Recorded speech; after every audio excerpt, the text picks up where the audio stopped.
अनंत कोटि ब्रह्मांड नायक राजाधिराज योगीराज सद्गुरु श्री स्वामी समर्थ। नमस्कार स्वामी, साष्टांग नमस्कार, नमस्कार नाना सदैव नमस्कार, नमस्कार नानी सहर्ष नमस्कार, नमस्कार स्वामी सहस्त्र नमस्कार। आज 1 जानेवारी 2024च्या सांघिक प्रार्थनेला आपण जमलेलो आहोत। अखिल विश्वामध्ये सर्वजण सुखी व्हावे अशी प्रार्थना करण्यासाठी आपण इथे जमलेलो आहोत।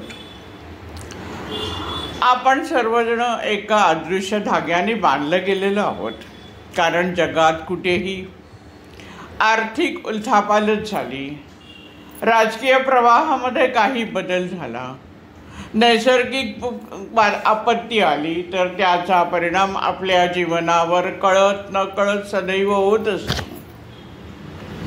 आणि म्हणून अखिल विश्वामध्ये आनंद असावा आणि सर्व सुखी व्हावे ही प्रार्थना केल्यानंतर आपण साहजिकच सुखी होतो। आणि म्हणून आपण प्रार्थना करायची आहे की त्रैलोक्यम मंगलम कुरु। आपल्या वैदिक धर्मामध्ये नेहमीच परमेश्वराकडे अशी प्रार्थना केलेली आहे की सर्वजण सुखी व्हावे।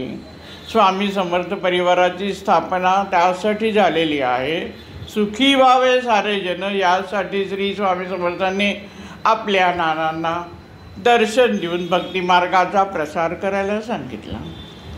तुकाराम महाराज म्हणतात, अवघाची संसार सुखाचा करीन, आनंद भरीन तिन्ही लोक। या त्रैलोक्यामध्ये सर्व आनंद व्हावा यासाठी आपण प्रयत्नशील राहूया। आनंदाचं वितरण आपण करत राहायचं आहे आणि आजच्या या शुभदिनी आपण ही प्रार्थना समर्थांच्या चरणाशी करत आहोत। श्री स्वामी समर्थ आपले सद्गुरू आहेत। सद्गुरूंच्या सहाय्याने आपण आपल्या आयुष्यातले असलेले अनेक कर्मभोग लीलया दूर करू शकतो आणि आपला जीवन जो मार्ग आहे हा सुखाचा प्रवास सुरू होतो। आता जे ईश्वरावर विश्वास ठेवतात त्यांना आपण आस्तिक म्हणतो आणि जे विश्वास ठेवत नाही त्यांना नास्तिक म्हणतो। जे नास्तिक आहेत ते परमेश्वराला मानतच नाही आणि त्यांचं म्हणणं की मी काय करीन, ज्या काय समस्या येतील त्या सगळ्या मी सहन करायला तयार आहे, अशा ह्याच्यात त्या अहंकारात ते वावरत असतात। ज्यांना समजतं आहे की मी कमी आहे आणि माझ्यापेक्षा खूप मोठी महान शक्ती आहे आणि त्या महान शक्तीतली शक्ती मी माझ्याकडे आकर्षित करून घेऊ शकतो आणि त्यामुळे माझ्या आयुष्यातले बरेच प्रश्न लीलया सुटू शकतात, अशी विश्वास असणारी माणसं ती असते। आता या संदर्भात एक छोटीशी कथा आठवते। एका टबामध्ये काही बेडूक ठेवलेत। टबातलं पाणी हळूहळू गरम करायला सुरुवात केल्यावर काही बेडूक पटकन बाहेर येतात, काही बेडूक तसेच राहतात, परत टेम्परेचर वाढतंय, परत 1-2 बेडूक बाहेर येतात। काही बेडूक असे निघतात की किती पण गरम पाणी झालं तरी बाहेर येण्याचा प्रयत्न करत नाही आणि अखेर त्या टबातच त्या गरम पाण्यामध्ये त्यांचं जीवन संपतं। अहंकारी लोकांचं असंच आहे की किती त्रास झाला तरी परमेश्वराला मानायचं नाही आणि भोग भोगतच त्यांचं आयुष्य जातं। परंतु जे परमेश्वराला मानतात, सद्गुरूला मानतात, त्याच्या चरणाशी विनम्र होतात, अशा लोकांच्या आयुष्यातले जे संकट आहे ती दूर होतात आणि त्यांचं जीवन सुखकर होतं। आता आस्तिक लोकांमध्ये पण काही लोक आहेत ते देव मानतात, परंतु ते गुरुला मानत नाहीत। देवाची पूजा करायची, 2-2 तास करायची, 3-3 तास करायची आणि आपला प्रश्न सुटेल, मला गुरु वगैरे काही नको, अशी म्हणणारी मंडळी मला भेटलेली आहेत। गुरुचं सहाय्य घेऊन तुमचा सगळा त्रास कमी होत आहे हे माहीत असून देखील भक्ती मार्गात असणारे, देवाला मानणारे, आस्तिक असणारे लोक पण इतके अहंकारी असतात की फक्त मी देवाचंच करीन आणि देव माझं सगळं नीट करीन. होणार आहे, but it will take some time. हा जो मार्ग आहे हा मार्ग खूप लांबचा आहे. तुम्ही उन्हातून चालत आहात, पण तुम्ही जर छत्री घेतली तर तुम्हाला सावली मिळते. तसं जर तुम्ही गुरुचं सहकार्य घेतलं, आणि त्यासाठीच परमेश्वर सद्गुरू पाठवत असतो. त्याचं सहाय्य घेतल्यावर आपल्या आयुष्यातल्या असलेल्या ज्या काही कठीण गोष्टी आहेत त्या लिलया दूर होतात. जसं आपण उन्हापासून आपलं संरक्षण करतो छत्री घेऊन, तसं गुरुछत्र जर असलं तर आपल्याला आनंद प्राप्त होऊ शकतो आणि आपला असलेला त्रास कमी होतो. पण काही लोक मानतच नाहीत, अशी गंमत आहे. अनेक वर्ष उपासनेत जातात, अनेक काळ त्यांना उपासना करायला लागते. या जन्मात नाही, पुढच्या जन्मात त्यांना फळ मिळणार नाही असं मी म्हणत नाही. पण हा लांबचा मार्ग घेण्यापेक्षा गुरुचं सहाय्य घेऊन गुरुच्या कृपेखाली आपला जीवन प्रवाह सुरू केल्यावर आपल्या जीवनातले कर्मभोग क्षणातही नाहीसे होऊ शकतात. गुरु आपल्यासाठी काय करतो हे पहिलं लक्षात घ्या. गुरु आपली कर्मशुद्धी करतो. आपलं या जन्मात जे आपण जन्माला आलेलो आहोत ते आपण आपले आई वडील निवडलेले आहेत. आपण परिस्थिती निवडली आहे की आपल्याला कुठच्या परिस्थितीमध्ये जन्म घ्यायचा आहे. आणि त्याचबरोबर आपल्या गतजन्मीचे म्हणजे अनेक जन्मांचे 100 जन्मांचे जे काही कर्म आहेत, चांगली वाईट, ती सर्व आपल्याबरोबर घेऊन आपण जन्माला आलेलो आहोत. आणि त्यानुसार आपलं आयुष्य घडत असतं. वाईट कर्माचा जो काही त्रास आपल्याला होणार आहे, कारण एवढी action as an equal and opposite reaction, न्यूटनचा लॉ आहे. उदाहरण असं दिलं आहे की भिंतीवर जर जोरात चेंडू मारला तर तो जेवढ्या वेगाने गेला आहे तेवढ्याच वेगाने तो मागे येतो. त्यामुळे असं म्हणू शकतो की जे कर्म आहे ते कर्म तेवढ्याच पद्धतीने आपल्याला भोगायला लागणार आहे. परंतु हा जो नियम आहे की बॉल भिंतीवर मारला आहे त्याच वेगाने तो मागे येतो, त्यावेळेला आजूबाजूची जी परिस्थिती असते ती स्थिर असते. समजा तुम्ही भिंतीवर जोरात बॉल मारलात आणि त्याच वेळा जोरात वादळ आलं तर तो बॉल दुसरीकडे जाऊ शकतो. त्याचा एवढा उलटा परिणाम राहत नाही.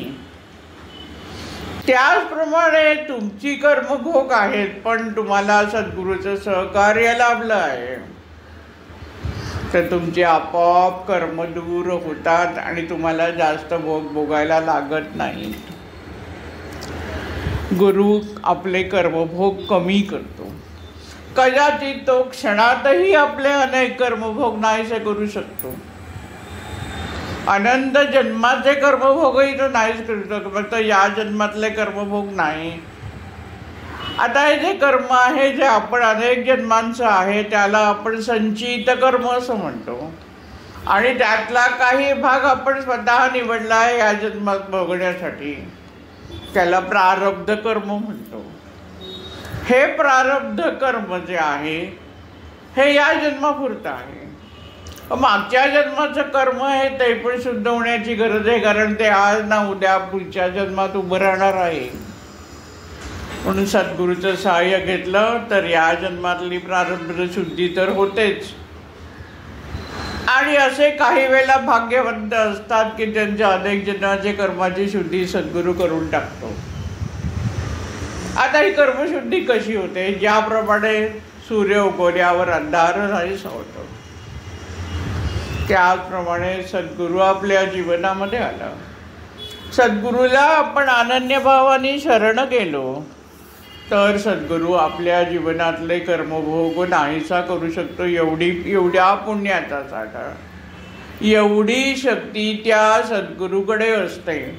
परमेश्वराने त्याला शक्ती देऊनच पाठवलेलं असतं आणि याच कारणासाठी पाठवलेलं असतं की लोकांचं दुःख दूर व्हावं, लोकांची कर्मशुद्धी व्हावी, लोक सद्मार्गाने जायला लागावेत, यासाठी सद्गुरूला परमेश्वराने घडवलेलं असतं.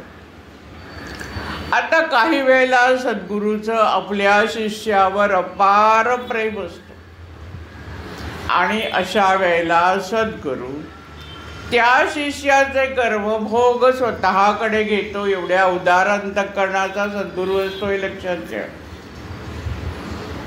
रामकृष्ण परमहंसांच्या चरित्रात कथा आहे. नरेंद्र नावाचा त्यांचा एक शिष्य होता. नाटकात वगैरे काम करायचा, फारशी साधना करायचा असा नाही, पण त्यांचा रामकृष्ण परमहंसावर प्रचंड लोभ होता, प्रचंड लोभ होता. आणि रामकृष्ण परमहंसाला पण त्याच्याविषयी प्रचंड प्रेम होतं. आणि म्हणून त्याला कॅन्सर झाल्यानंतर त्याचा कॅन्सर बरा केला आणि रामकृष्ण परमहंसांना कॅन्सर झाला, अशी कथा आहे. म्हणजे गुरु आपल्या शिष्याचे कर्मभोग स्वतः भोगतो. एवढ्या विशाल अंतःकरणाचा गुरु असतो आणि त्याच्या चरणी आपण प्रार्थना करून आपलं जीवन सुखी करतो.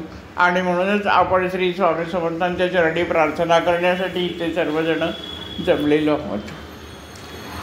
आता कर्मभोग आलेले आहेत, भोगायला लागता आहेत, सद्गुरू जीवनात आला आहेत, कर्मभोग दूर झाले. ते कसे हे महाराजांच्या चरित्रातल्या काही कथा आपण बघूया की कर्मभोग का कमी केले जातात, गुरुचा उद्देश का असतो. कर्मभोग कमी करायचे आपल्या शिष्यांचा हा उद्देश गुरुचा का असतो, किंवा जे खरोखरच चांगल्या मार्गाने जात आहेत किंवा जे चांगल्या मार्गाने वळू शकतील, या जन्मामध्ये त्यांच्यात हा बदल होऊ शकेल, हे गुरुला ज्या वेळेला जाणवतो तेव्हा गुरु स्वतः पुढाकार घेऊन तो एखादी व्यक्ती त्याची शिष्य नसली तरी पण त्याच्या जीवनामध्ये परिवर्तन घडवतो, त्याला स्वतः दृष्टांत देतो आणि त्याच्या ह्याच्यामध्ये बदल घडवून आणतो आणि त्याला सुखी करून सन्मार्गाला आणतो. आता श्री स्वामी समर्थांच्या चरित्रामध्ये जी कथा आहे त्यातल्या काही कथा आपण बघूया. कर्मभोगामध्ये अशा व्याधीतून मुक्त केल्या या अनेक कथा स्वामींच्या चरित्रामध्ये आहेत. कर्मभोगामुळेच व्याधी उत्पन्न होतात की अशा व्याधींवर डॉक्टरी इलाजाचा उपयोग होत नाही, कारण त्या कर्मातून निर्माण झालेल्या आहेत.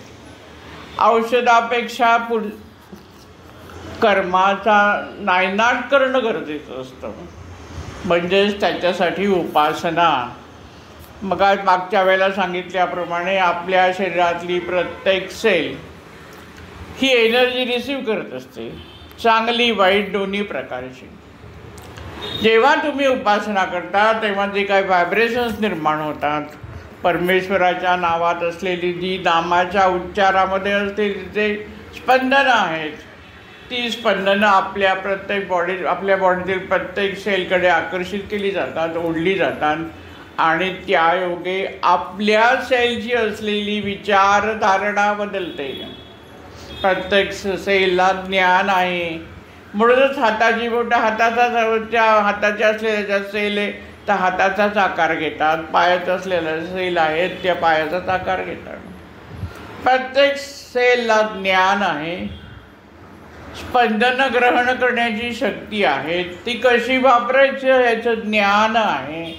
आणि म्हणून त्या माध्यमातून जेव्हा तुम्ही उपासना करता, परमेश्वराशी संवाद साधता, परमेश्वराच्या मूर्तीसमोर बसून आराधना करता,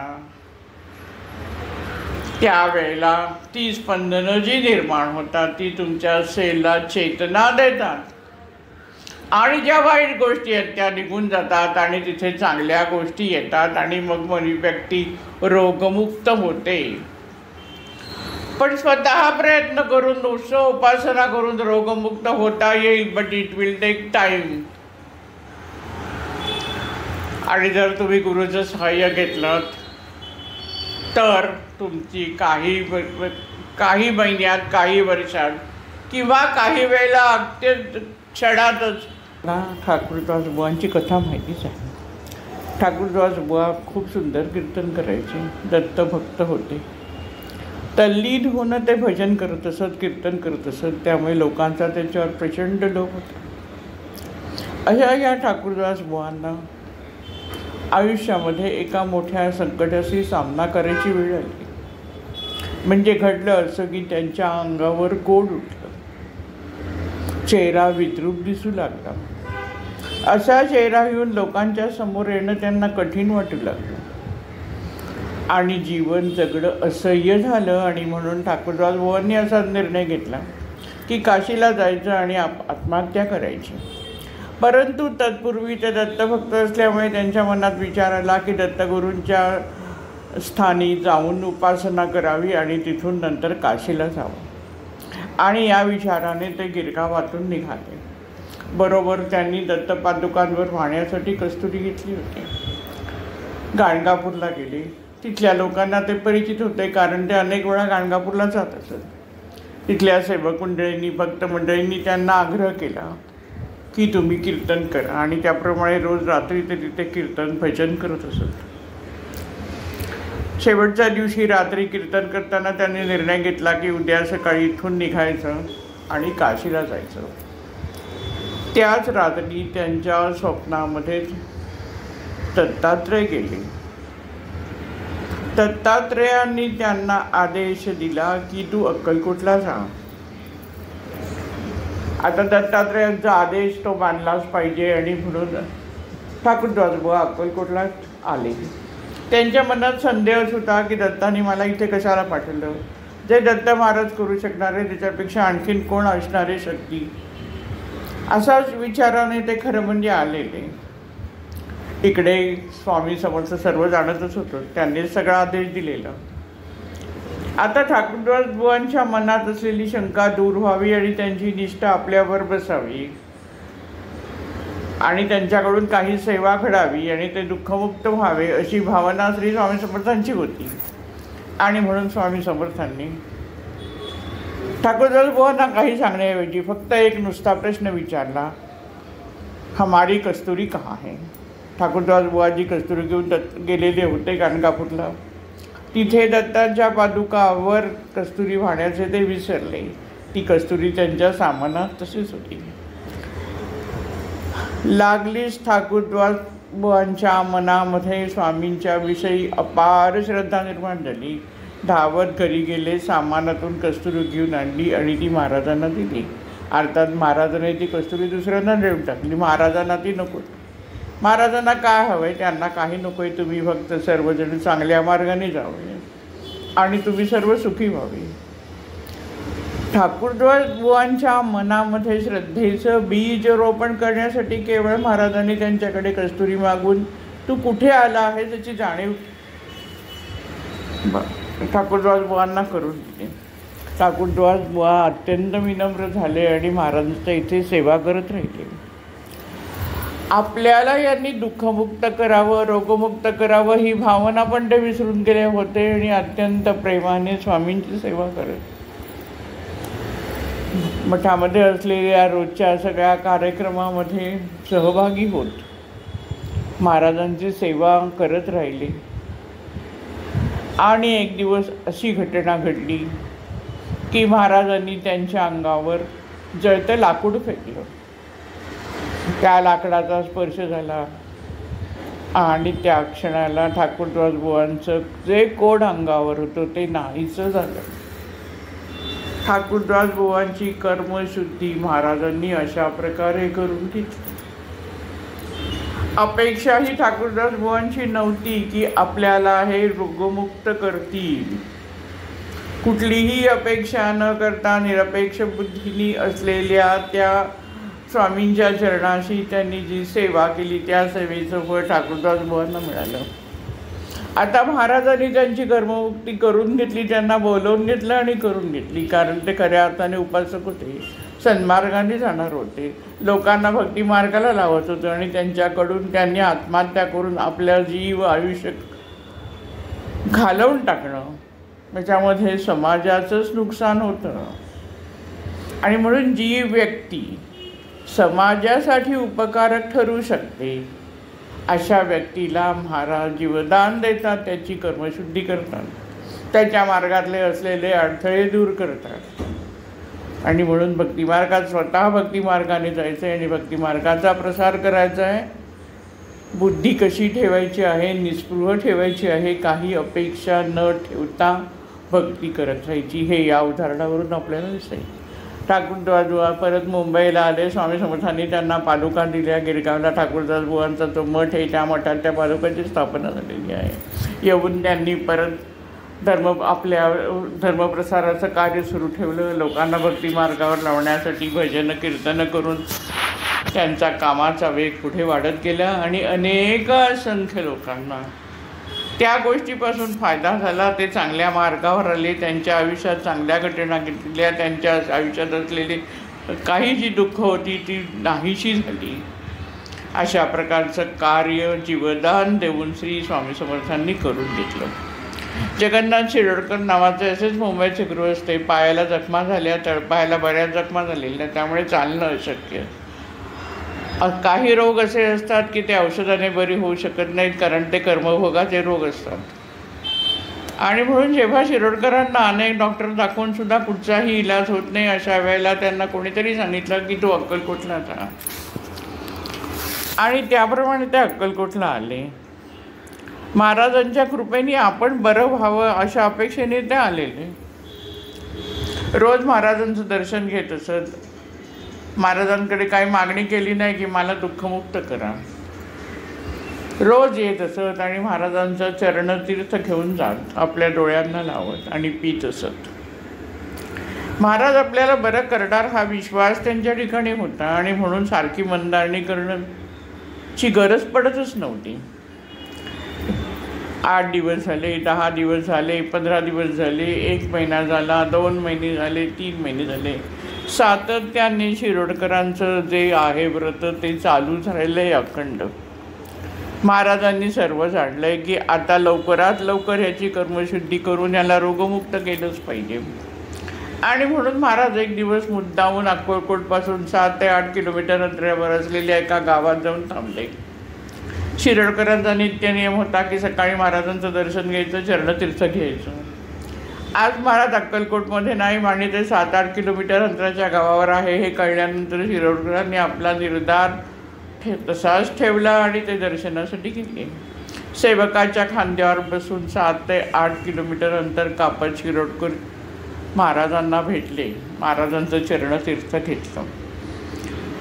2 दिवसांनी लागलीच दुसऱ्या दिवशी महाराज परत अक्कलकोटमध्ये आले. परत एखादा आठवडा 8-15 दिवस गेले आणि 1 दिवस शिरोडकर महाराजांच्या दर्शनाला आलेल्या असताना सेवक त्यांच्या असलेल्या नोकराच्या खांद्यावर ते बसलेले. त्यांच्या पायाला असलेल्या ज्या पट्ट्या बांधल्या होत्या जखमांच्या त्या पट्ट्या खटाखटा खाली पडल्या.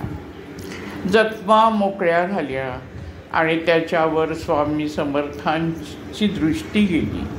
स्वामी समर्थांच्या हृदयामध्ये करुणा उत्पन्न झाली आणि स्वामी म्हणजे करुणेचा सागर. केवळ स्वामींच्या मनात उत्पन्न झालेल्या करुणेतून त्या जखमा पूर्ण बऱ्या झाल्या आणि जगन्नाथ शिरोडकर व्याधीमुक्त झाले. कर्मशुद्धी अशा प्रकारे सद्गुरू घेऊन असतो. सद्गुरू करून घेतो, फक्त आपली निष्ठा सद्गुरूवर पाहिजे की मी सद्गुरूला शरण गेलेलो आहे. सद्गुरू माझं सर्वतः जे दुःख आहे ते तो नाही जे करू शकतो, फक्त सद्गुरूच करू शकतो हा विश्वास ठेवला. आता दासबाबू म्हणून होते, त्यांना पण कंठछिद्राचा त्रास झाला होता. त्यांनी पण अनेक डॉक्टर इलाज केले पण कुठे काही उपयोग होत नाही आहे. आणि म्हणून मग दासबाबू शेवटी स्वामी दत्तात्रयाची उग्र उपासना करू लागले. दत्तात्रयांनी त्यांना दृष्टांत देऊन सांगितलं की तू पार्थिव गणपती कर आणि त्याची रोज पूजा कर. त्याप्रमाणे दासबाबू पार्थिव गणपतीची पूजा करू लागले. आणि एक दिवस असं झालं की तो गणपती पूजा करत असताना त्याच वेळेला तिथे सर्प आला आणि भीतीने त्यांच्या हातातून असलेली गणपतीची पार्थिव गणपतीची मूर्ती खाली पडली. त्यांना खूप वाईट वाटलं की असा गणपती हातातून पडला, आता पुढे का, आपण तर बरं व्हायचं आणि घडतंय काहीतरी वेगळंच. आमच्याही आयुष्यात असं काय झालं की आम्ही खूप भयभीत होतो. पण जर तुम्ही भक्तिमार्गाने जात असाल आणि तुमचा गुरुवर पूर्ण विश्वास असेल तर या सर्व ज्या घटना असतात ह्यातून काहीतरी चांगली निर्मिती परमेश्वराला करायची असते हे लक्षात घ्या. दासबाबूंच्या बाबतीतही तेच घडलं आहे. त्यांनी परत दत्तसेवा सुरू केली. तेव्हा दत्ताने त्यांना दृष्टांत देऊन सांगितलं की तू हरिगुण गा. आता हे ते फारसे शिकलेले नव्हते, काव्य कसं करायचं माहिती नाही, आणि तर दत्तात्रय तर सांगतायत की तू हरिगुण गा. आणि यांनी विचार केला की आता आपल्याला काव्य करायचं आहे, आणि हळूहळू त्यांना काव्य सुचू लागलं. बरेच अभंग लिहिले त्यांनी, पण प्रत्येकाचे फक्त 3 चरण द्यायचे आणि 4था चरण त्यांना सुचत नव्हता. हरुगुण गात गात गुरुसेवा आपोआप घडत होती त्यांच्याकडून. आणि एक दिवस त्यांना दत्तात्रयांनी परत दृष्टांत दिला की तू अक्कलकोटला जा.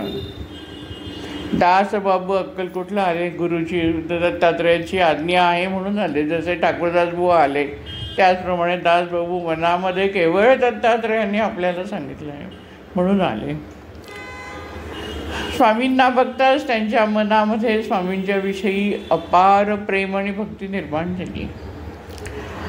आणि अत्यंत प्रेमाने निष्ठेने त्यांनी स्वामी समर्थांच्या चरणावर डोकं टेकलं. त्याच वेळेला स्वामींनी आपल्या पायाचा उजवा जो अंगठा आहे तो त्यांच्या कंठाला लावला. दासबाबूंचं कंठछिद्र बरं झालं, रोगमुक्त झाले. आणि त्याचबरोबर ते जे काव्य करत होते त्या काव्यातलं 4था चरण प्रत्येक सुचला त्यांना. बाबूंना श्री स्वामी समर्थांनी अशा प्रकारे रोगमुक्त केलं. त्यांच्याकडून अनेक काव्य करून घेतली, भक्ती मार्गाला लावलं, जीवन सुखी केलं. सद्गुरूच्या चरणी गेल्यानंतर अशा प्रकारचे चमत्कार घडू शकतात. आणि म्हणूनच सद्गुरूला अनन्यभावाने शरण जायचे. एकमेव स्वामी देव सदा पूजनाचे असे आपले नाना म्हणत असत.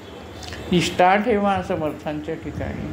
समर्थांकडे काही मागू नका. समर्थ सर्व जाणतात आणि सर्व देतात. पण आम्ही मात्र उगाच छोट्या छोट्या मागण्या करत राहतो. आपल्याला स्वतःच्या आपल्या विचारांची दिशा आपल्याला बदलायची आहे. सावंतवाडीच्या राणी त्यांची पण कथा तेच कर्मभोग होते, त्यामुळे शारीरिक बाजी त्यांच्याही पायाला त्रास होता. त्या पण ते आणि राजे दोघंही स्वामींच्या भेटीला येणार होते. त्यावेळेला आता राजा येणार म्हटल्यानंतर कशी लगबग झाली पाहिजे. पण महाराज उठून गेले दुसरीकडे लांब डोंगरावर की जिकडे राजाला आणि राणीला यायला त्रास होईल. आणि त्याचबरोबर त्यांच्याबरोबर असलेला जो लवाजमा आहे तो सर्व त्यांना खाली सोडूनच यायला लागेल. म्हणजे राजा असलेली जी काय पदकं, जी काय भूषणं, जो काय अहंकार त्यांच्याकडे होता तो सर्व त्यांनी टाकून यावा, असाच त्याचा अर्थ होतो, हे लक्षात घ्या. तरी पण असं अडचणी होत्या. तरी पण राणी आणि राजे दोघंही चालत वरपर्यंत आले. महाराजांचं दर्शन घेतलं. महाराजांनी आशीर्वाद दिला आणि हळूहळू त्यांनी औषध सांगितलं. आणि हळूहळू राणीच्या दुखण्यामध्ये हळूहळू फरक पडू लागल्या. त्या अनेक वेळेला महाराजांच्या दर्शनासाठी येत असत. एक दिवस अशाच त्या आलेल्या असताना त्या महाराजांचे पाय चेपू लागले. काही जण दुसरी सेवा करत होते. राणींनी पाय चेपायची सेवा घेतली. आणि पाय चेपत असताना, सेवा करत असताना त्यांच्या मनामध्ये असा विचार आला की मी राणी असून पाय चेपते, मी राणी आहे हा भाव त्यांच्या मनामध्ये होता. तो महाराजांनी जाणला. स्पर्शातून महाराजांना समजलं आता हिचा अहंकार नाहीसा करायचा आहे तर हिची कर्म शुद्धी होणार आहे. आणि म्हणून महाराज ताडकन उठले आणि राणीच्या थोबाडीत मारले. आणि ते तिला म्हणाले की राणी असल्याचा अहंकार ठेवू नकोस. आता ह्या ज्या राणीच्या थोबाडीत मारण्या इतकं महाराजांचं जे श्रेष्ठत्व होतं ते महत्त्वाचं लक्षात घ्या. राणी पण चिडली नाही. राणीला पण जाणवलं महाराजांचं थोर, पण ती जाणूनच होती. आणि गंमत म्हणजे या घटनेनंतर राणीच्या असलेल्या या रोगामध्ये खूप फरक पडला. आणि आता या कथांमध्ये महाराज आपली कर्मशुद्धी कशी करतात हे आपण बघतो. महाराज आपली कर्जमुक्ती पण करतात. पांडू सोनाराची कथा बघा. चांगल्या मार्गाने जाणार होता परंतु कर्जबाजारी झालेला. आणि त्यामुळे एक दिवस जेव्हा त्याला दागिन्यांची ऑर्डर मिळाली त्यावेळेला त्याच्या मनात असा विचार आला की खोटे दागिने बनवून द्यावे म्हणजे आपली कर्जमुक्ती होईल. आणि म्हणून त्यांनी खोटे दागिने बनवले. अर्थात ही फसवणूक नंतर लक्षात आल्यावर त्याच्यावर खटला भरला गेला होता आणि त्याला शिक्षा होणार होती फटक्यांची. आणि म्हणून पांडू सोनाराला दरबारात बोलवलं होतं. मालोजीराव पण आलेले आणि थोड्याच वेळा पांडू सोनाराचा जो काय खटला आहे त्याच्यावर चर्चा होऊन त्याला फटके मारण्यात येणार होते. आणि त्याच वेळेला महाराज तिथे जाऊन पोचले. महाराजांनी जाऊन काय मालोजीराजांना असं सांगितलं नाही कशाला यायला तुम्ही याला सोडून द्या वगैरे नाही. महाराज जाऊन तिथे आसनावर बसले. राजांनी त्यांना उच्च आसनावर बसवलं, सन्मानाने बसवलं. स्वामी तिथे बसल्याबरोबर लागलीच मोठ्याने म्हणाले, अरे पांडू, अशी ओळख दिली पांडूला महाराजांनी आणि म्हणाले, अरे तू इथे काय करतोयस, ये इकडे, ये इकडे, ये इकडे बस. अरे पांडूला महाराजांनी ओळख देऊन सन्मानाने आपल्याजवळ बोलवावं हे सगळं बघितल्यावर जो राजदरबार होता तो सगळा थक्क झाला. राजे पण थक्क झाले. आता असं महाराज त्याला प्रेमाने बोलवत आहेत, त्याला फटक्याची शिक्षा देण्याचा धीर कोणाला होणार. आणि त्यामुळे पांडू सोनाराला सोडून देण्यात आलं. आता महाराजांनी त्याला सोडून दिल्यामुळे तो खटला सगळ्यात निकालात निघाला. ताबडतोब 2 मिनिटात सगळं काम होऊन गेलं. आता महाराजांनी हे का घडवलं तर पांडू सोनार हा सज्जन होता. परिस्थितीमुळे, नाईलाजामुळे त्याची बुद्धी फिरली होती आणि म्हणून त्याच्या हातून एक चूक घडली होती. हा चांगला आहे आणि म्हणून ह्याला चांगल्या मार्गाने हा जात राहिला पाहिजे. एखाद्या मनुष्याच्या आयुष्यामध्ये एखादी छोटीशी चूक झाली तर गुरु त्याला क्षमा करतो. त्याप्रमाणे सरकार कर्जमाफी देतो, त्याप्रमाणे महाराजांनी त्याला कर्जमुक्त करून टाकलं. म्हणजे कर्मशुद्धी, कर्जमुक्ती या दोन्ही गोष्टी महाराज सद्गुरू आपल्या त्यांच्या भक्तांसाठी सातत्याने करत असतो. आता दुसरी कथा आहे की स्वामी म्हणजे सद्गुरू आपल्या भक्तांचं कसं रक्षण करतात. त्यासंबंधी नथोबा खजिनदाराची कथा तुम्हाला सर्वांना माहितीच आहे. खजिन्याचा कारभार सगळं बघत असत, हिशोब सगळं बघत होतं, अत्यंत प्रामाणिक होते, चांगल्या मार्गाने जाणत होते. काही वाईट माणसं होती. नथोबा खजिनदार राजाचे मालोजीराजांचे अत्यंत आवडते होते आणि म्हणून काही जणांना असूया वाटायची.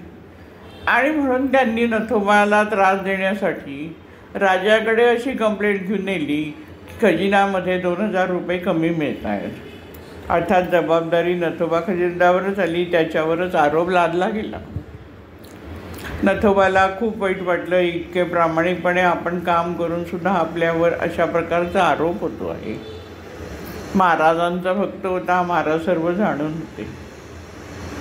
महाराज आता पण ज्याप्रमाणे पांडू सोनारासाठी राजदरबारात गेले त्याचप्रमाणे नथोबा खजिनदारासाठी महाराज राजदरबारात गेले. महाराजांनी सांगितलं राजांना. राजा नमस्कार करायला आल्यावर, अहो खजिना काय सांभाळता तुम्ही,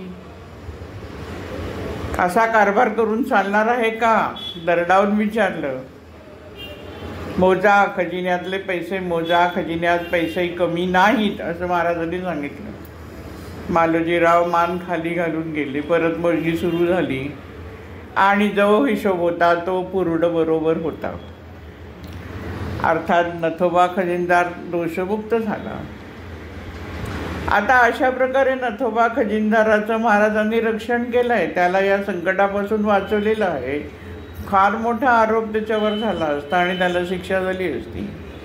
एका सज्जन व्यक्तीची अशा प्रकारे जीवनामध्ये घटना घडावी हे समाजाच्या दृष्टिकोनातून पण योग्य नव्हतं.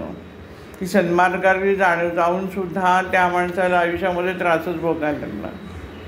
हे घडणं समाजाच्या दृष्टिकोनातून पण बरोबर नव्हतं. कारण एक आदर्श असतो, तो आदर्श समाजापुढे ठेवायला लागतो, टिकवायला लागतो. दुसरं याचा खरोखरच काही गुन्हा नव्हता, त्यामुळे त्याला न्याय मिळवून देणं गरजेचं होतं. त्याचप्रमाणे ज्या लोकांनी चुकीचा डाव टाकला होता त्यांनासुद्धा आपला चुकीचा डाव कसा उधळला गेला हे अनुभवायला मिळावं हा सुद्धा हेतू त्या मार्गामध्ये होता. नथोबा खजिनदाराला अशा प्रकारे महाराजांनी संकटातून वाचवलं. काही केलं नाही, फक्त राजाला ऑर्डर दिली, बस एवढी हुकमत दाखवली. एवढं सामर्थ्य महाराजांचं होतं. दुसरी तशीच आणखीन एक रक्षण केलं ते चिंतोपंत टोळांची कथा तुम्हाला माहिती आहे. महाराजांचे निस्सिम भक्त होते, रोज महाराजांच्या चरणकमलाचं दर्शन घ्यायचं आणि म्हणून महाराजांनी त्यांना एकदा पाटावर त्यांची जी पादुका उमटवून दिल्या होत्या. असं हे चिंतोपंत टोळ निस्सिम भक्त. या चिंतोपंत टोळांकडे एक दिवस महाराज सकाळीच जाऊन बसले. रंगपंचमीचा दिवस होता, दरबारात फार मोठा कार्यक्रम होता. आता महाराज आल्यावर चिंतोपंत टोळ घरातून निघू शकत नाही, महाराजांना आपण जाऊया म्हणू शकत नाही. चिंतोपंत टोळ चिंतेत पडले. महाराज सगळी गंमत बघतायत, त्यांना माहिती आहे की ह्याच्या मनामध्ये काय काय विचार चालले. राजाकडून बोलवणं आलं, एकदा आलं, दोनदा आलं, तिसरं आलं. महाराजांनी सांगितलं की तू जायचं नाहीस, आणि महाराज पण तिथेच थांबले. आणि इकडे राज दरबारात काय घडलं. खंडागळे म्हणून होते आणि दुसरे एक पिलीवकर होते. खंडागळ्यांच्या असलेल्या तलवारीचा टोक पिलीवकरांच्या पागोट्याला लागलं आणि ते पडलं. अपमान झाला. दोघंही ऐकायला तयार नाहीत आणि शेवटी तलवारी म्यानातून बाहेर काढल्या गेल्या आणि फार मोठा प्रसंग राजदरबारामध्ये निर्माण झाला. चिंतोपंत टोळ जर दरबारात गेले असते तर कदाचित चिंतोपंत टोळांना काही इजा झाली असती हे महाराजांना जाणत होते. आणि म्हणून भक्त रक्षका तव शरणम जे आपण म्हणतो की भक्ताचं रक्षण करण्यासाठी सद्गुरू त्याच्या घरी जाऊनच बसले आणि त्याला जाऊच दिलं नाही. आपल्या आयुष्यात देखील असे अनुभव आपल्याला येतात की आपण एका ठिकाणी जायचं ठरवलेलं असतं, पण काही कारणाने आपल्याला अशी अडचण येते की आपण जाऊ शकत नाही. मग आपल्याला वाटतं की अरे आपण एवढं जाणार होतो आणि महाराजांनी कसं काय आपल्याला जाऊ दिलं नाही वगैरे वगैरे. आपल्याला सगळे निगेटिव्ह विचारच कायम मनामध्ये येतात तसे विचार. पण जेव्हा एखादी गोष्ट तुम्ही करायला जाताय आणि त्याच्यामध्ये अडचण येतं तर समजायचं की महाराजांनी जाणीवपूर्वक ही अडचण आणली आहे, ह्याच्यात आपलं भलं आहे, या कथेतून आपण शिकायचं आहे. अशा प्रकारे महाराज आपल्या भक्ताचं रक्षण करतात. सद्गुरू कर्मशुद्धी करतो, सद्गुरू कर्जमुक्ती करतो, सद्गुरू रक्षण करतो. आता स्वामींच्या चरित्रामध्ये दोन कथा आहेत, खूप गमतीशीर कथा आहेत दोन्ही. एक जी कथा आहे ती बसप्पाची आहे. तुम्हाला सर्वांना या कथा माहिती आहेत, फक्त आपल्याला कथेतला अर्थ जाणून घेण्यासाठी परत तुम्हाला ही कथा मी सांगत आहे. बसप्पा स्वामींवर नितांत प्रेम करत होता आणि महाराजांचं असे जे मोठेपण आहे हे बसप्पांनी पूर्णपणे जाणलेलं होतं. एक दिवस महाराज चालत असताना बसप्पा त्यांच्या मागे चालू लागला. आता महाराजांचं चालणं अत्यंत वेगारी, बसप्पा थोडा मागे पडत होता. पण जसे महाराज पुढे पुढे जात आहेत तसा बसप्पा त्यांच्या पाठीमागे चालतोय. पुढे काटे कुठे आले, महाराज काट्याकड्यातून जात आहेत, बसप्पा पण तसाच चालत राहिला. बराच काळ चालल्यानंतर काही सर्प दिसू लागले. आता एवढं भयानक आहे, हा सर्प कधी पण आपल्याला चावू शकतो. महाराज जात आहेत, महाराजांचं ठीक आहे, आपलं काय, आपल्याला जर सर्प चावला तर आपण मरणार, अशी भीतीची शंका सुद्धा मनाला त्यांच्या स्पर्श करून गेली नाही. बसप्पा निर्धाराने महाराज चालत आहेत तर आपण पण जाऊ शकतो, महाराजांचा पिच्छा सोडायचा नाही असं ठरवून बसप्पा महाराजांच्या मागे झाले. अशा वेळेला महाराजच थांबले आणि बसप्पाला म्हणाले की अरे हे सर्प पण देत, हे सगळे उचलून घे आणि घरी जा. महाराजांची आज्ञा. बसप्पाने ते सर्प न घाबरता कापडात बांधले आणि घरी आलं. घरी आल्यानंतर बायकोनी लागलीच गाठोड्यात काय आहे बघण्यासाठी उत्सुकतेने गाठोड उघडण्याचा प्रयत्न केला. त्याच वेळेला बसप्पा धावत गेला, कारण त्याला माहिती होतं की याच्यामध्ये सर्प आहेत, बायकोला एखादा सर्प दंश करू शकतो, आणि म्हणून गेला. काठोडं जड लागलं. उघडून बघितलं तर काय होतं, सोन्याच्या चिपा. आता हे सोनं बघितल्यानंतर बसप्पा तिथेच भुलला नाही, मी आता हे करीन ते करीन ते करीन, अमुक घेईन तमुक घेईन नाही. बसप्पा धावत महाराजांकडे गेला. महाराजांना सगळी कथा सांगितली. महाराजांना सगळं माहितीच होतं. महाराजांनी त्याला आशीर्वाद दिला, तुझंच धन आहे त्याला सांगितलं. आणि अशा प्रकारे धनप्राप्ती बसप्पाला प्राप्त करून दिलेली आहे. आम्ही सुद्धा जर समर्थांच्या मागे तशाच निस्पृह बुद्धीने आणि निष्ठेने त्यांनी दाखवलेल्या मार्गाने, स्वामींच्या मागे चालला म्हणजे काय, की स्वामींनी दाखवलेल्या मार्गाने बसप्पा चालत राहिला. त्या मार्गाने आम्ही निस्पृह बुद्धीने सातत्याने चालत राहिलो तर आपल्यावरही महाराज अशीच कृपा करू शकतात. आणि हे अनुभव अनेकांनी घेतलेले आहेत. बसप्पाला सोनं प्राप्त करून दिलं, धन प्राप्त करून दिलं. आणि एक दुसरी सोन्याची कथा आहे, त्या किमयागार नाशिकचा किमयागार, त्याची तुम्हाला पण माहिती आहे. संन्यासी होता खरं म्हणजे, लोकांना धर्माविषयी सांगायचा, भक्ती सांगायचा. पण त्याला एक सिद्धी प्राप्त झाली होती उपासनेनी, की तो सोनं बनवायचा. आणि रोज जे सोनं बनवायचा त्या सोन्याच्या ह्याच्यातून त्यांनी त्याचा जो मठाचा कारभार होता त्यामध्ये सगळी चैन मौज असंच उद्योग सुरू झालेले, ऐशाराम. आता ह्या किमयागाराला जी सिद्धी प्राप्त झालेली आहे त्या सिद्धीचा तो दुरुपयोग करतो हे महाराजांनी जाणलेलं होतं. आणि काही करून त्याला यातून बाहेर काढायचं आहे.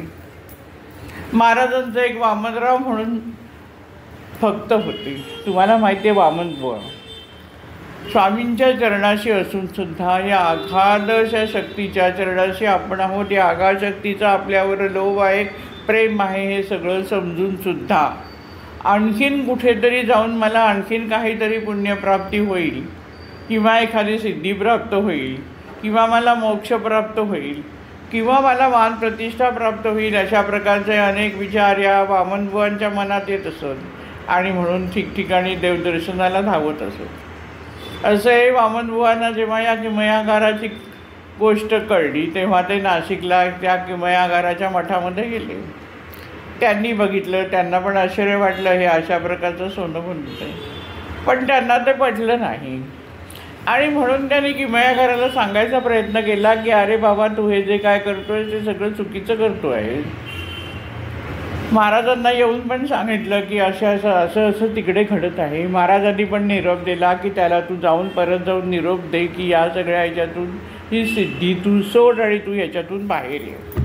महाराजांचा निरोप घेऊन वामनबुवा तिथे गेले. आता पहिल्यांदा गेले आणि त्यांनी त्याला परत तेच सांगितलं की आमच्या महाराजांनी तुला ही सगळी सिद्धी सोडून द्यायला सांगितली आहे. त्याला काही पटलं नाही, त्याला राग आला. त्यांनी वामनबुवांना हाकलून दिलं. पण गंमत अशी झाली की त्याच्यानंतर त्याची सिद्धीच नाहीशी झाली. वामनबुवांना परत हौस होती आणि म्हणून परत याच्याकडे आले. ते काय चाललंय बघायला. त्यांना बघितल्याबरोबर हा जो संन्यासी होता हा प्रचंड चिडला. का हा येऊन गेला आणि ह्याच्या गुरूंनी सांगितलं सिद्धी सोड आणि माझी सिद्धीच निघून गेली आहे म्हणून प्रचंड राग येऊन मोठा दगड उचलला आणि तो वामनबुवांच्या अंगावर फेकणार. तो दगड या स्वतः किमयागाराच्या अंगावर पडला. तो मूर्छित झाला. थोड्या वेळाने जागा झाला आणि पहिले त्याच्यानी मुखातून शब्द काढले की अक्कलकोट के महाराज सच्चे आहे. आणि मग वामनबुवांना विचारलं की मला भेटीला जायचं आहे. महाराजांच्या भेटीला आला. महाराजांना अनन्यभावाने शरण गेला आणि चांगल्या मार्गाने भक्ती मार्गाचा प्रसार करायला लागला. आता बसप्पाला सोनं उपलब्ध करून दिलं आणि किमयागाराला सिद्धी सोडून तो जे सोनं बनवायचा ती त्याची सिद्धी महाराजांनी काढून घेतली आहे, लक्षात घ्या. बसप्पाला दिलेल्या सोन्याचा उपयोग तो आयुष्यभर भक्तिमार्गात राहू शकेल यासाठी सोनं दिलं गेलं. त्याची निष्ठा बघून महाराज आनंदित झाले. त्यांनी दाखवलेला विश्वास बघून महाराज एवढे आनंदी झाले की त्याला किती देऊ आणि किती नको असं महाराजांना झालं हे लक्षात घ्या. महाराजांची अशी अवस्था झाली पाहिजे की आपण अशी उपासना केली पाहिजे, अशी भक्ती केली पाहिजे की महाराजांच्या अंतःकरणात असा भाव निर्माण झाला पाहिजे की ह्याच्यासाठी मी काय करू आणि काय करू. अशी भक्ती, अशी निष्ठा आपल्याला करायची. आता या दोन परस्पर विरोधी गोष्टी आहेत म्हणून तुमच्या पुढे मी मांडल्या. राणी पूर्ण रोगमुक्त झाली. महाराज आध्यात्मिक प्रगतीही करून घेतात. आपणा सर्वांना माहिती आहे की आळंदीचे नृसिंह सरस्वती त्यांना अनेक सिद्धी प्राप्त होत्या. महाराजांच्या दर्शनाला येत असत. अत्यंत प्रचंड ज्ञानी होते, परंतु त्यांचे सिद्धीचा जो वापर करत असत त्याच्यातून प्रसिद्धीचा हव्यास दिसून येत असे. आणि आध्यात्मिक मार्गामध्ये हा फार मोठा अडथळा आहे महाराज जाणतच होते. आणि म्हणून काही करून त्यांना या अडथळ्यापासून दूर करणं गरजेचं आहे, तरच त्यांची अधिक आध्यात्मिक प्रगती होऊ शकते. फक्त प्रसिद्धीच्या मोहातच त्यांनी त्याच पायरीवर त्यांनी अडकून पडू नये.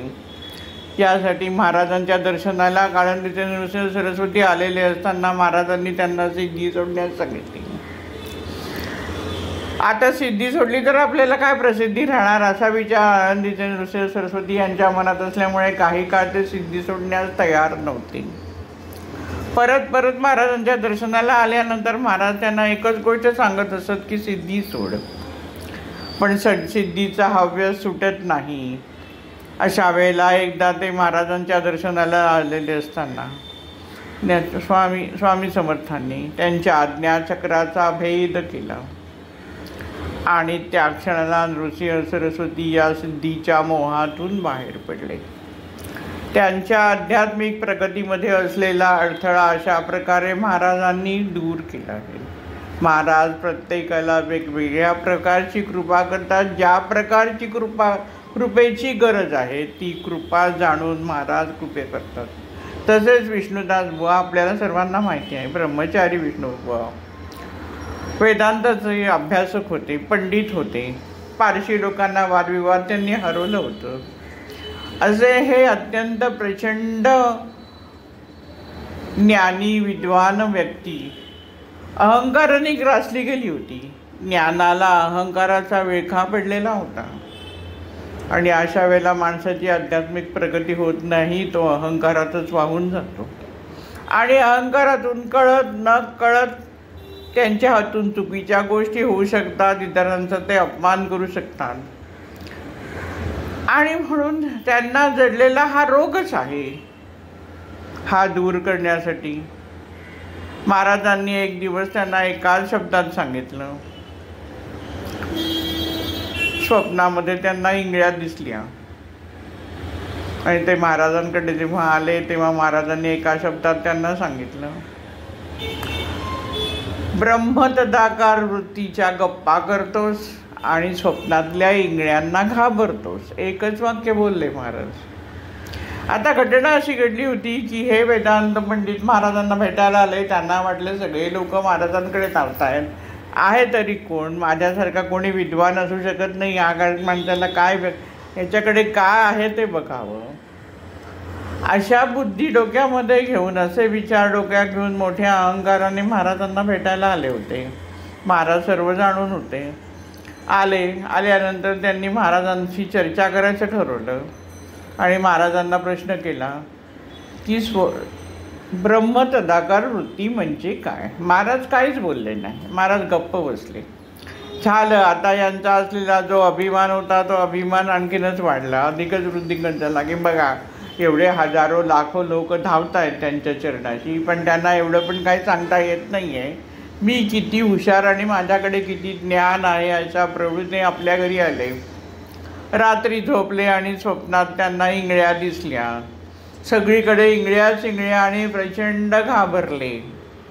आता या इंगळ्या चावल्या मला, तुम्हाला कसं होणार. आणि त्यांना रात्रभर त्या स्वप्नामुळे झोप लागली नाही.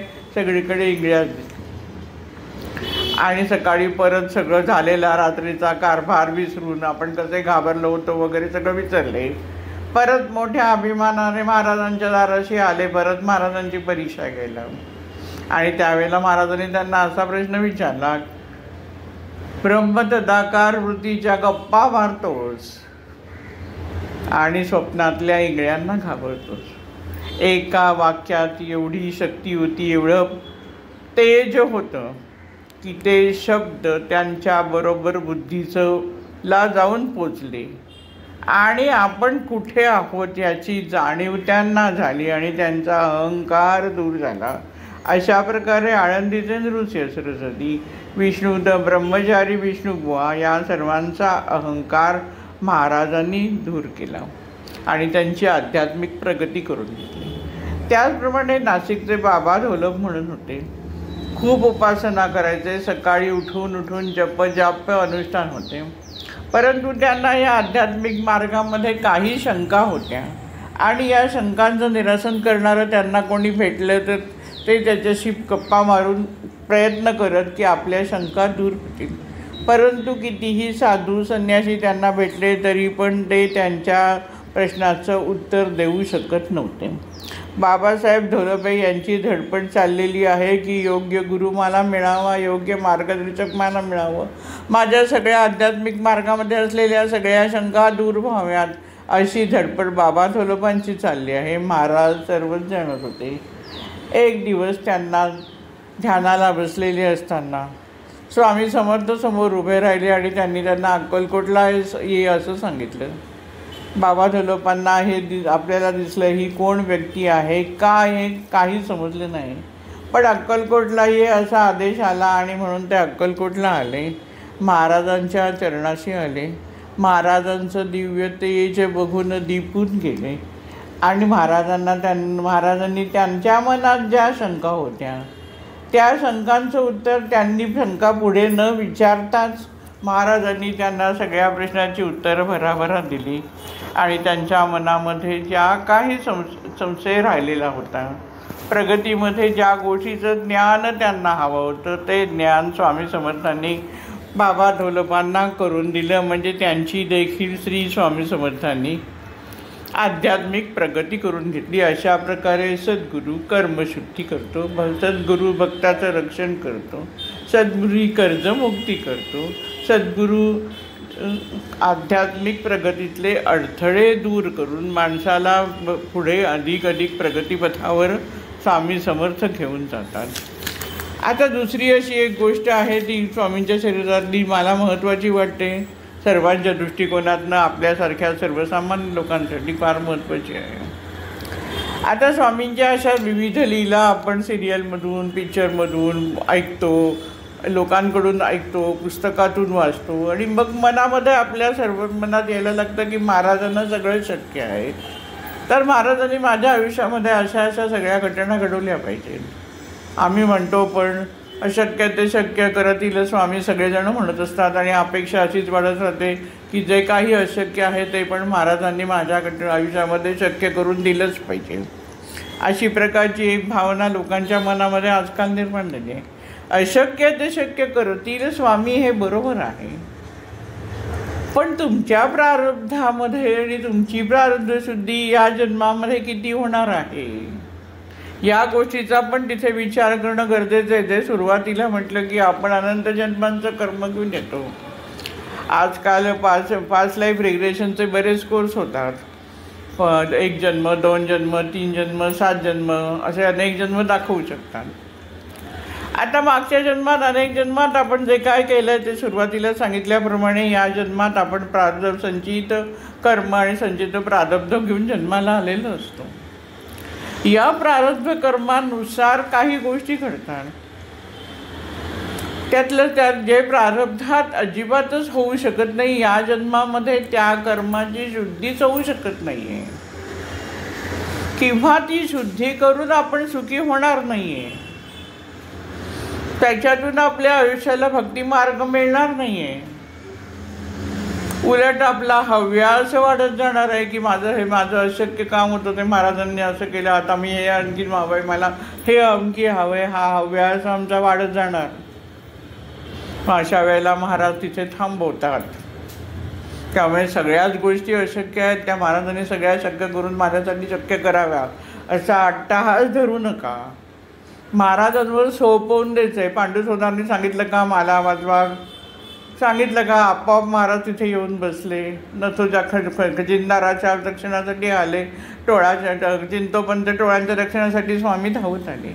जी कर्मशुद्धी महाराजांना करायची ती महाराज स्वतःहून करून घेतात आणि ते फळ आपल्याला देतात. महाराजांनी काय फळ द्यायचं आहे हा तर आपण महाराजांकडे करायचा नाही. आणि म्हणून जरी अशक्य ते शक्य करतील स्वामी याचा जप तुम्ही करत असला तरी त्याचा अर्थ चुकीचा घेऊ नका. जे शक्य आहे, जे आदला मला पूरक आहे, माझी आध्यात्मिक प्रगती या जन्मात होण्यासाठी जे पूरक आहे, ज्या गोष्टीमुळे मी खऱ्या अर्थाने सुखी होणार आहे, यासाठी महाराजांकडे प्रार्थना करायची आहे, हे लक्षात घ्या. आता मुद्दाम त्या संदर्भातली एक कथा सांगते म्हणजे समाज आपल्याला समजेल. महाराजांकडे एक महिला यायची, तिला अपत्य नव्हतं. शेवटी निसर्ग सुलभ स्त्री भावना अपत्य असावा अशी तिची खूप तळमळ होती. आणि म्हणून ती महाराजांना सारखं सांगायची की महाराज तुम्ही माझ्यावर कृपा करा आणि मला अपत्य प्राप्ती होते. काही दिवस महाराज काही बोलायचं नाही, दुर्लक्ष करायची. एक दिवस ती हट्टच धरून बसली.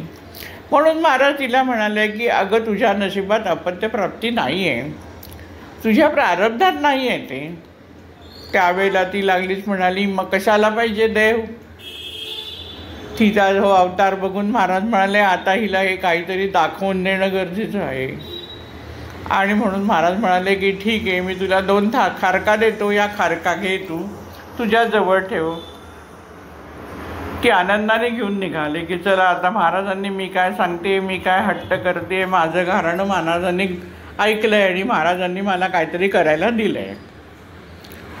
घेऊन गेली. वाटेतून जाताना प्रवासात तिच्या रस्त्यातून जाताना तिच्या मनात विचार आला की आपण इतक्या ठिकाणी जाऊन आलो, इतकी लोकं आपल्याला भेटली आहेत. तो काळ होता त्यावेळेला ओळख खूप होतं. आणि म्हणून तिच्या मनामध्ये विचार आला की नदीवर स्नान करून घ्यावं आणि पुढे जावं. आता जवळ 2 खारका त्या पाण्यामध्ये ओल्या होतील आणि म्हणून तिने नदीच्या किनाऱ्यावर छोटीशी कोरडी जागा बघून त्या जमिनीमध्ये छोटासा खड्डा करून त्याच्यात त्या 2 खारका ठेवल्या आणि त्याच्यावर माती घालून ठेवली, खूण करून ठेवली. स्नान केलं, पण त्या खारका घ्यायची विसरली आणि तशीच घरी गेली. आणि एकदम रात्री तिला आठवण आली की अरे आपल्याला महाराजांनी खारका दिल्या होत्या आणि आपण त्या आणल्याच नाही आहेत. पहाटे उठली आणि नदीवर गेली. जिथे खारका तिने ठेवल्या होत्या ती जागा तिने शोधली आणि तिथे तिने ती वरची माती काढली तर खाली 2 अंडी होती. कसली अंडी आहेत म्हणून तिने हात लावून ती अंडी उचलली तर दोन्ही अंडी फुटली आणि त्यातून पक्षीने उडून गेले. तिने महाराजांना येऊन ही गोष्ट सांगितली. महाराजांनी तिला तेच सांगितलं की तुझ्या प्रारब्धात नव्हतं, मी तुला दिलं पण ते तुझ्या प्रारब्धात नव्हतं. या जन्मात त्या प्रारब्धात तुझ्या हे तुझ्याकडे तुला मिळणारं नव्हतं. आता हिला असा भ्रम झाला. त्याच्यानंतर तिने जिथे शोधल्या खारका त्या ठिकाणी तिला अंडी दिसली. कदाचित तिची जागा पण चुकली असेल, नको त्या ठिकाणी जिथे खारका ठेवल्या तिथे ती पोचलीच नसेल. तिने दुसऱ्याच ठिकाणी माती काढून बघितलं तर नेमके तिथे 2 अंडी घातलेली असतील पिल्लांनी पक्ष्यांचे आणि त्यातून त्या पक्ष्यांची पिल्लं बाहेर आली असेल. काहीही असू शकतं या घटनेमध्ये. पण आता या घटनेतून आपल्याला काय शिकायचं आहे तर महाराजांकडे हट्ट नाही करायचा आहे. महाराज प्रेमाने देणार आहेत ते घ्यायचं आहे आणि आनंदाने राहायचं आहे. आणि जे सुरुवातीला म्हटलं की अवघाची संसार सुखाचा करीन आनंद भरीन, तिन्ही लोक ही भावना ठेवून महाराजांची उपासना आपल्याला करायची. ही या कथेतून जाणार. फक्त मला महाराज हे द्या, हे द्या, ते द्या अशी मागणी महाराजांकडून करू नका. महाराजांचं विशाल रूप जाणा, महाराजांची अगाध कृपा कशी आहे ते जाणा आणि आपण कुठे आहोत हे जाणण्याचा प्रयत्न करा. आपल्याला काय मिळालं पाहिजे हे आपल्याला समजत नाही आहे आणि आम्ही ते नको त्या गोष्टीची अपेक्षा करून स्वतःला दुःखी करतो आणि म्हणतो की महाराज माझा प्रश्न कसा सोडवत नाही. आता आपलं जीवन आपणच दुःखी करत असतो. ज्या वेळेला खरं आपण गुरुच्या कृपेखाली येतो, खऱ्या अर्थाने गुरुला जाणतो, खऱ्या अर्थाने गुरुची उपासना आपण करत राहतो, त्यावेळेला आपलं जीवन सुखी होतं. कधी बाळगुरांनी असं म्हटलेलं आहे की 1 धागा सुखाचा 100 धागे दुःखाचे, चरतारी हे वस्त्र मानसा तुझे या आयुष्याचे.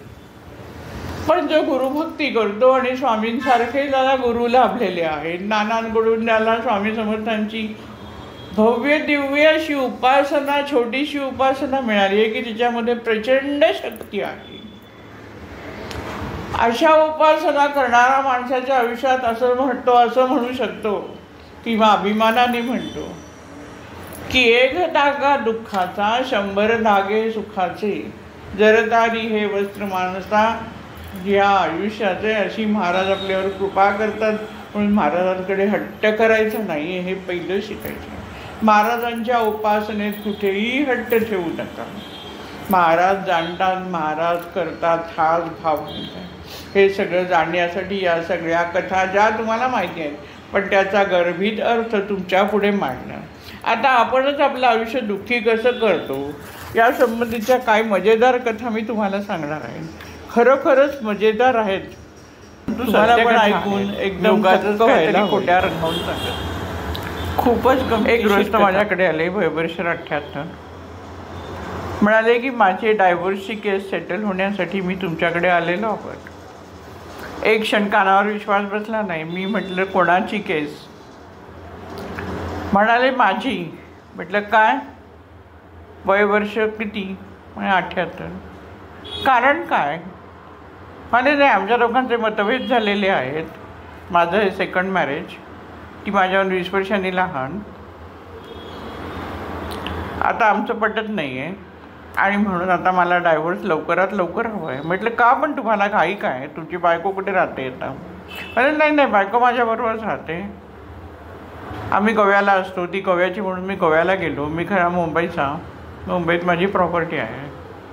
आता डायव्होर्सची केस सेटल होत नाही आहे, त्यामुळे मला मुंबईला अधूनमधून प्रॉपर्टीसाठी यायला लागतं आणि केस चालू आहे म्हणून मला गोव्याला राहायला लागतं आणि या सगळ्या गोष्टीचा मला त्रास होतो आहे. म्हटलं बायको कुठे राहते? म्हणाले माझ्याकडेच राहते. म्हटलं स्वयंपाक पाणी काय? सगळं तुमचं जेवण खाण वगैरे काय? म्हणाले तीच बनवते, घर मेंटेन करते, सगळं करते. आता मतभेदाचा मुद्दा काय आहे तो काय मी आता घेत नाही, तुम्हाला सांगत नाही, पण मतभेद. आता मी म्हटलं ती तुमचं जेवण खाण बनवते, आज तुमचं वय वर्ष 78, ते तुमचं सगळं करते आहे. तुम्हाला इथे मुंबईत येऊन तुमचं पुढच्या भविष्यामध्ये तुमची अशी सेवा करणारं तुम्हाला कोण मिळणार आहे? तुम्ही कशाला डायव्होर्सची घाई करताय? म्हणाले की नाही नाही नाही, मला काही पटत नाही आहे, अजिबात चालत नाही. मी ते घर विकून टाकणार, तिला अर्धे पैसे देणार, माझे ते पैसे घेणार, मी मुंबईत येऊन आरामात राहणार. मग मला कुठे काय धावपळ करायला नको. डोक्यात एकच विचार की काही झालं तरी आता आपल्याला धावपळ करायला लागता कामा नये. तिचे पैसे आहे ते देऊन मोकळं व्हायचं आणि मुंबईच्या प्रॉपर्टीत जीव गुंतला. वय वर्ष 78. आता मग विचार करा व्यवहारातून तुम्ही की मुंबईला येऊन ते जरी राहिले तरी त्यांची आज जी व्यवस्था व्यवस्थित होते आहे. बोलता बोलता मध्येच म्हणाले की तसं आधी पण तिने डायव्होर्सची केस टाकली होती, पण त्याच्यानंतर मला हार्टचा प्रॉब्लेम झाला, तेव्हा तिने माझी सेवा केली. अरे आता सगळं हे आहे तरी या माणसाला हा डायव्होर्स लवकर व्हावा आणि लवकरात लवकर मी मुंबईला माझ्या असलेल्या प्रॉपर्टीचा उपभोग घ्यावा आणि इथे स्थिर व्हावं असं वाटतं. सगळी गंमत आहे. माणसं खरं तर म्हटलं तर परमेश्वराने त्यांना सुखात ठेवलं आहे. तिने केस टाकली आहे, केस लांबली जाते आहे, ती सगळं करते आहे.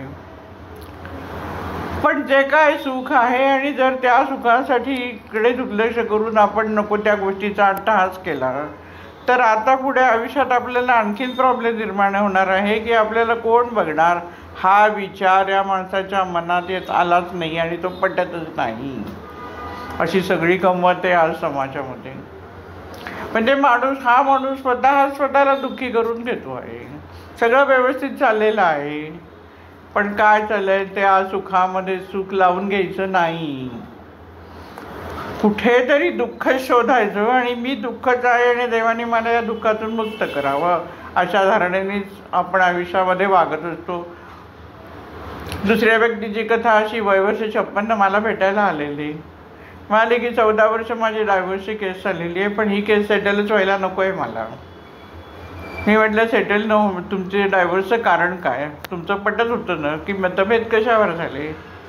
म्हणाले असं काही नाही. म्हणाले मला अपत्य होत नव्हतं आणि म्हणून मला अडॉप्ट करायचं होतं आणि तिचा प्रचंड विरोध होता अडॉप्शनला आणि म्हणून आमचे इतके मतभेद वाढत गेले की शेवटी डायव्होर्सची केस तिने टाकली.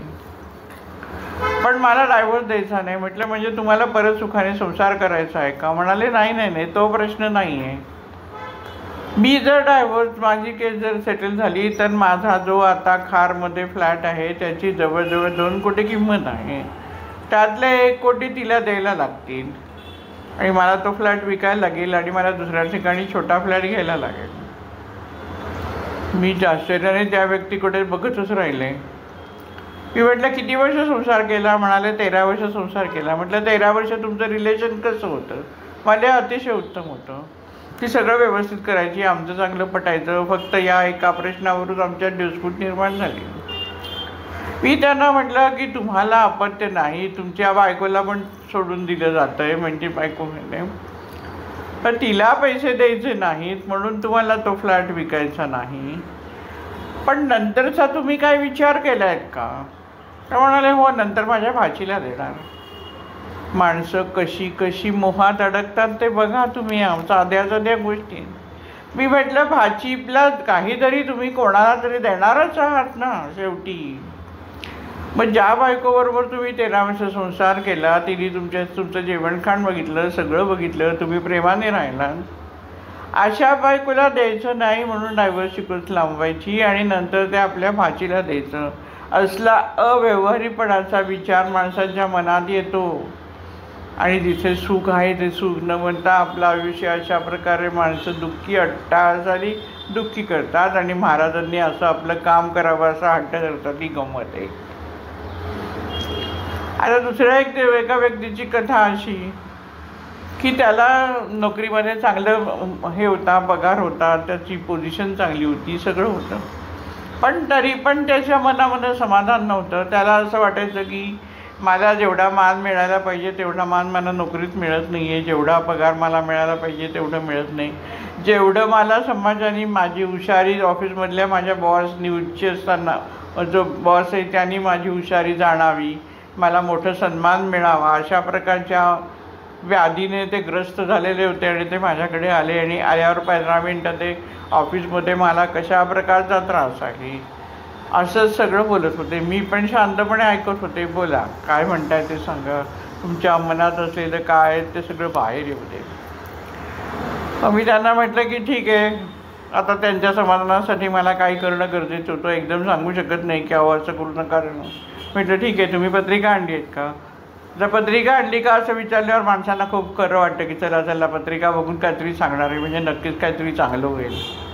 खरं तर महाराजांच्या क्षेत्रामध्ये पत्रिका बघायची गरजच नाही आहे. तुम्हाला माहिती आहे की नानारेखींनी महाराजांची पत्रिका बनवली, पत्रिका उत्तम बनवली असं महाराजांनी त्यांना दिली, शाबासकी दिली, विष्णुपद आलं तिथे. पण त्याच्यानंतर महाराजांनी ती पत्रिका कौलावर टाकून दिली. आता कौलावर टाकली म्हणजे महाराज काय म्हणतायत? महाराज असं नाही म्हणत आहे की हे काय बरोबर नाही, हे सगळं सोडून द्या. महाराज असं म्हणतात की ह्याच्या नादी लागू नका. हे शास्त्र आहे, खरं शास्त्र आहे. हे याप्रमाणे माणसाचं आयुष्य घडतं हेही सत्य आहे. परंतु जेव्हा तुम्ही गुरुकृपेच्या छत्राखाली येता, गुरुच्या उपासनेमध्ये तुम्ही असता, त्यावेळेला तुमचा आहे त्याच्यापेक्षा प्रारब्ध शुद्ध होऊन तुम्ही अधिक चांगलं जीवन जगू शकता. आणि म्हणून पत्रिकेनुसार असलेल्या जीवनापेक्षा अधिक आनंदी उच्च स्तराचं, सगळ्याच दृष्टीने उच्च स्तराचं जीवन तुम्हाला गुरुकृपेने प्राप्त होतोय. म्हणून ज्योतिषाच्या मागे फिरू नका आणि गुरुकृपा प्राप्त होण्यासाठी गुरुची उपासना करा, हे माणसांना त्याच्यातून दाखवायचं होतं. पण आजकाल माणसं इतक्या पत्रिकेच्या मागे लागतात की मुलींच्या आणि मुलांचे लग्नाचे वय उलटून जातं. अशी परिस्थिती होते की आता एक नाडी आहे, अमुक आहे, तमुक आहे म्हणून बाकी सगळे गुण जोडले तरी लग्न होऊ द्यायचं नाही, असे प्रकार चालतात. आणि म्हणून मी जेव्हा पत्रिका आहे का विचारल्यावर त्या गृहस्थांना प्रचंड आनंद झाला. मला माहितीच होतं की चेहरा नक्की फुलणार, तसं त्या गृहस्थांचा चेहरा फुलला, एकदम शांत झाले. पत्रिका बघताना बरोबर एकाच ठिकाणी लक्ष गेलं आणि त्यांना प्रश्न विचारला की तुमचा मुलगा प्रचंड हुशार आहे आणि त्याने अनेक पारितोषिकं मिळवली आहे. असं म्हटल्यावर तो फुललेला चेहरा अधिकच फुलला. असे खुर्चीतून असे 2 इंच उंच झाले आणि उठून म्हणाले की अहो माझ्या मुलगा प्रचंड हुशार आहे, त्याला खूप बक्षिसं मिळालेली आहे आणि खूप चांगलं शिक्षण तो घेत आहे. आनंदाने चेहरा फुललेला. मी त्यांना म्हटलं मग तुमच्या ऑफिसमध्ये तुमच्याबरोबर काम करणारी लोक आहेत, त्यातल्या किती मंडळींना हे सुख प्राप्त झालेलं आहे? तर एकदम गप्प झाले. त्यांनी विचार करायला सुरुवात केली की बाकीच्यांना कोणालाच मला जे मिळालं आहे ते इतरा कोणालाच मिळालेलं नाही आहे याची जाणीव त्यांना त्या क्षणाला झाली. आणि मग पुढे त्यांना म्हटलं की बघा, तुम्हाला परमेश्वरांनी कसं सुखी ठेवलं आहे, पण तुम्ही मात्र केवळ माझ्याकडे दुर्लक्ष होतं आहे, माझ्या उच्चारीला कोणी जाणत नाही आहे, अशा स्वतःच्याच मनाने काहीतरी कल्पना रंगवून आपल्या स्वतःचं जीवन दुःखी करत आहात. महाराजांनी तर तुम्हाला केवढं मोठं भाग्य दिलं आहे, केवढं मोठं सौख्य दिलं आहे, ते जाणा आणि आनंदी राहा. आता या कथासाठी एवढ्यासाठी सांगितल्या की आम्ही आमचं जीवन कसं सुखी जीवनसुद्धा आम्हीच दुःखी करतो आणि मग महाराजांकडे प्रार्थना करत राहतो, महाराज हे काम करा, महाराज हे काम करा. मग अशी म्हटल्याप्रमाणे एकदा गुरुच्या छत्राखाली आलं, गुरुकृपेच्या छत्राखाली आलं, गुरुचे चरण घट्ट धरून ठेवले, गुरुवर प्रचंड निष्ठा ठेवली, गुरु कार्यासाठी देह झिजवला, परोपकार करत राहिला. ज्याप्रमाणे फुलं उगवल्यानंतर सुगंध सहज पसरतो, तशा प्रकारे परोपकाराची फुलं आपल्याला निर्माण करायची आहेत की ज्या सुगंधातून अनेकांचं जीवन सुगंधी होणार आहे. हे करत राहिल्यानंतर तुम्हाला आयुष्यामध्ये काही मागायची वेळच येत नाही. सर्व तुम्हाला महाराज देतच राहतात आणि म्हणून भक्ती करायची आहे. करा करा रे भक्ती करा, श्री स्वामींची भक्ती करा. करा करा रे भक्ती करा, श्री स्वामींची भक्ती करा. ध्वजस्वामींचा उंच धरा, ध्वजस्वामींचा उंच धरा. मग जीवनात आनंदांचे सप्तरंग आपल्याला प्राप्त होतील आणि मग अवघा रंग एकच झाला ही अवस्था निर्माण होते. सद्गुरू श्री स्वामी समर्थ.